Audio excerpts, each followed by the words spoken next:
So we are back in Epping. So for anyone who is, been following the story of what's been going on with the Bell Hotel, the Epping Forest District Council appealed again for an injunction, and it was completely dismissed.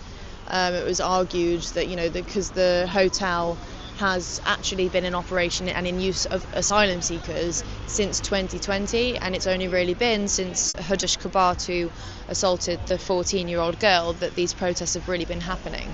So the lawyers actually argued that because of that, because there was no problem before this assault and before these protests started, that the concerns aren't warranted because they weren't there before. So it's like a special circumstance almost, which I just think is it's not a point, is it? It's completely moot.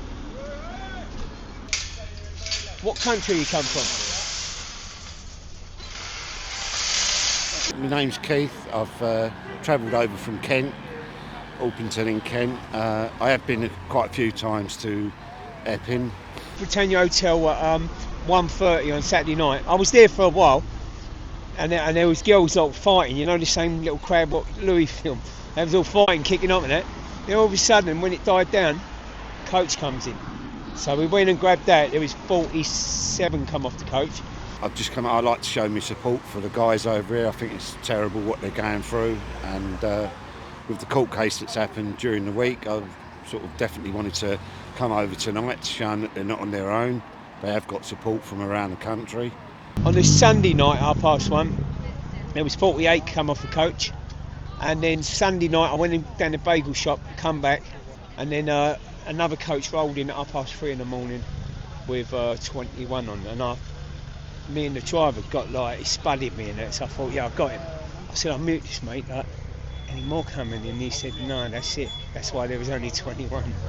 It looks great now because the police are all here, but what happens down the town during the week when they're allowed to roam around? I mean, we've seen what's happened. We're not making it up. There's been court cases, there's been girls that have been assaulted. We're not here for fun. Things have happened that have made us come here. And if just standing here for a couple of hours tonight, if that makes this area safer just for those 2 hours, I'm happy doing that. Asylum seekers not only get handouts in terms of subsidies, in terms of clothing and travel, food, so on and so forth, but also they go over the legislation that most people have to abide by when they're transitioning accommodation which used to be short-term but now is used for more of a permanent base of residence. My children went to Epping St John's School. My son was head boy.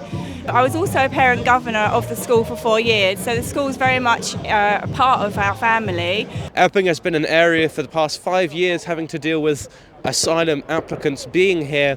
And you can actually see an incremental increase of whenever there is a cycle of these individuals coming to this particular hotel in relationship to sexual assault cases, which of course sparked the original demonstration. Most people here will agree that our government has really let us down, and now having just lost the court case, I think it was last week that we lost, we're back to the drawing boards and we continue to protest. There has been a consistency in terms of the demonstration going on.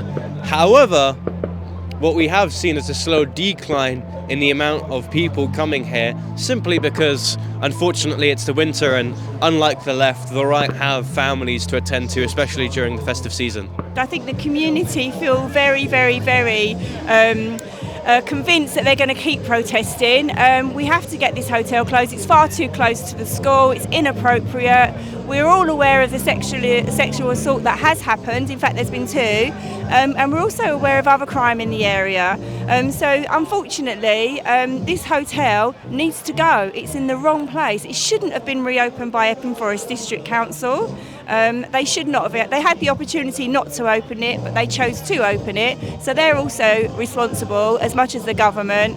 But I feel as ordinary people from the area, we need to just keep sticking together and make sure this hotel closes.